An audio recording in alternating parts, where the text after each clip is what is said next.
자, 인플레이션에 대해서 질문해 주셔서 한번 내용 볼게요. 일단 보통 이제 교재들 보시면 예상한 인플레이션하고 예상하지 못한 인플레이션 요 두 개로 구분을 한단 말이에요. 예상한 인플레이션. 예상했냐, 예상을 못했냐. 예상치 못한 인플레이션.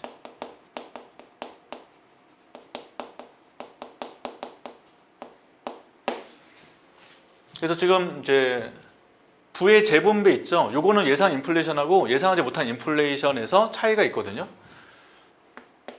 그래서 부의 재분배라는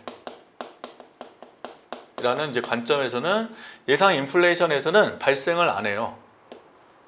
부의 재분배는 예상하지 못한 인플레이션에서만 발생하는 거예요. 이게. 그래서 부의 재분배 보통 공부하시는 분들은 기억 다시 해보시면 채권자, 채무자를 보통 많이 물어보잖아요. 그래서 어떤 사람이 이렇게 있는데 뭐 아파트를 담보로 돈을 빌려요. 은행으로부터. 그럼 이때 갑이라는 사람은 어떤 위치에 있는 거냐면 채무자. 얘는 채무자. 은행은 채권자.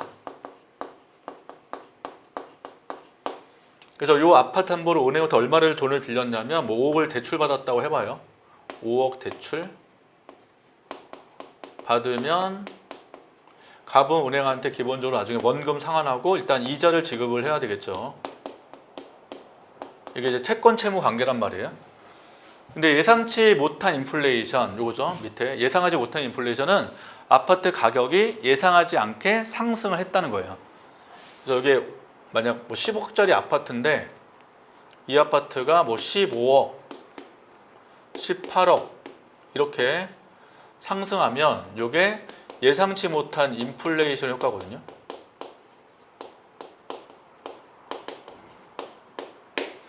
그러면 갑이라는 사람 채무자는 5억이라는 돈을 빌려서 아파트 투자를 함으로써 아파트 팔아서 원금도 상환하고 이자를 갚는데 전혀 무리가 없는 거고 이 경우는 갑이 엄청 돈을 버는 거죠.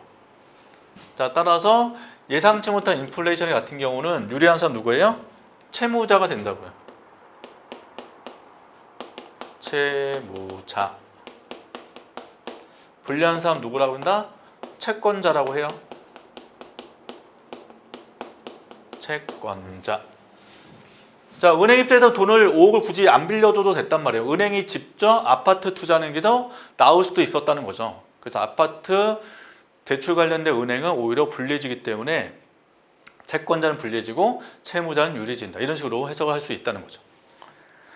자, 근데 예상을 했대요. 요 가격이 오를 것이다 라고 예상했대요. 그 은행은 이자를 받을 때 이걸 감안해서 이자를 더 달라고 요구할 수도 있단 말이에요. 이게. 원래 이자 지급은 고정으로 보통 하잖아요. 그래서 5억 대출에 뭐 그냥 10% 해볼까요? 10%? 그럼 10% 이제 고정으로 해버리면 1년에 5천만 원을 이자로 갚아야 된단 말이에요. 이게. 그래서 은행은 받는 금액이 일정한데 채무자 입장에서는 아파트 가격 자체가 올라가니까 굉장히 이득이라는 거죠. 예상치 못한 인플레이션. 예상했으면 어떻게 되죠? 은행은 이렇게 계약을 안 하죠. 5천만 원 이상을 더 달라고 요구할 가능성이 있다는 거예요. 그러면 이런 경우는 채권자, 채무자 모두 유리한 사람도 없고 불리한 사람도 없다는 거죠. 그래서 이 관련된 식이 뭐예요? 피셔의 방정식.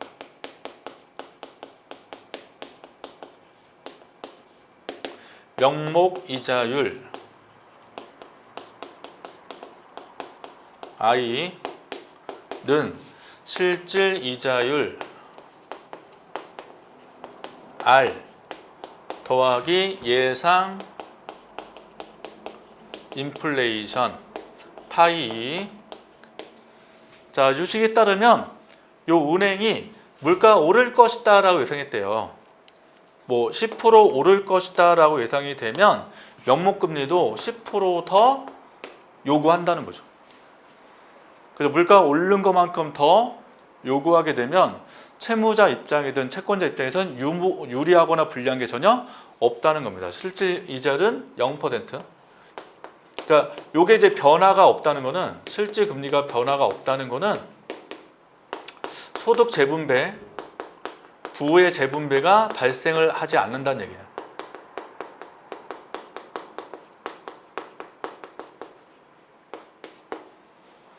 자, 근데 지금 방금 위의 사례에서 예상 인플레이션보다 집 가격이 더 올랐다면, 그러니까 실제 인플레이션을 넣게 돼서 여기 20%라고 바꿔봐요. 자, 실제 인플레이션 넣어서 여기다가 20%를 넣어보자. 20%. 그러면 명목금리가 원래 20%만큼 나와야 돼요. 이게. 근데 예상 인플레이션이 실제보다 적죠. 그러면 은행 입장에서는 원래 20% 받아야 되는데 10%밖에 못 받았기 때문에 불리해진다는 거죠. 그래서 채권자는 뭐하고 불리해지고 채무자는 유리해질 수 있다라는 겁니다. 자, 투기는 어떻게 됩니까?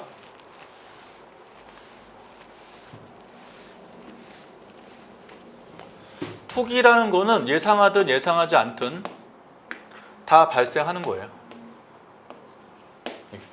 투기한다, 투기.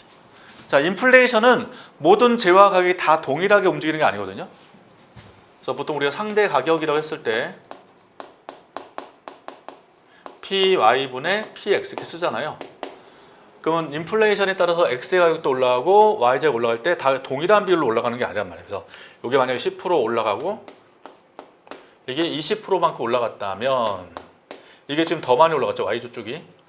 그래서 Y쪽이 만약에 뭐 아까 얘기한 아파트라든지 또는 부동산이라면 아파트나 부동산 가격이 더 많이 올라간다고 예측이 된다, 예상했다.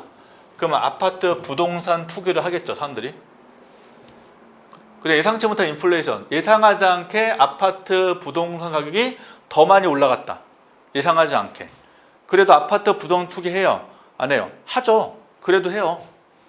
대신 늦게 투기하는 거지, 이게 보면. 그래서 보통 예상한 사람들보다 예상치 못해서 투자를 하시는 분들이 또는 투기하시는 분들이 나중에 이제 손해볼 가능성이 있단 말이에요. 늦게 들어오기 때문에 이게.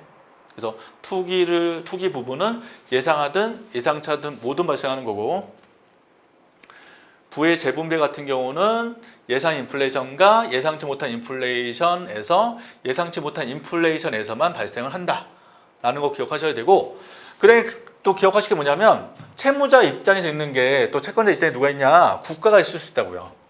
국가. 저 국가가 국채를 발행하잖아요. 채권을 발행. 그럼 채권을 매입한 어떤 개인이 있단 말이에요. 그럼 개인은 뭐가 돼요? 보통 이제 채권 산 사람이니까 보통 채권자가 되는 거고, 국가는 채권 발행자니까 채무자가 또 된단 말이에요. 채무자. 그럼 아까 예상치 못한 인플레이션 발생되면 어떻게 돼요? 채무자는 뭐하고 유리해지고 채권자는 불리해진다는 걸 여기에 그대로 적용할 수 있죠. 자, 이유는 뭡니까? 국가는 채권 발행으로 개인한테 뭐를 지급해야 돼요? 이자를 지급해야죠. 근데 이자 지급은 채권은 보통 고정이기 때문에 변함이 없습니다. 그래서 예상치 못한 인플레이션으로 국가 발행한 채무의 부담은 실질적으로 감소한다는 말을 써요. 명목적으로 그대로지만. 그래서 이자 지급은 그대로 나가지만 실제적 부담이 줄기 때문에 국가는 의도적으로 계속 채권을 발행을 하고자 한다는 거죠. 그럼 인플레이션 발생을 했으면 바래요, 국가는.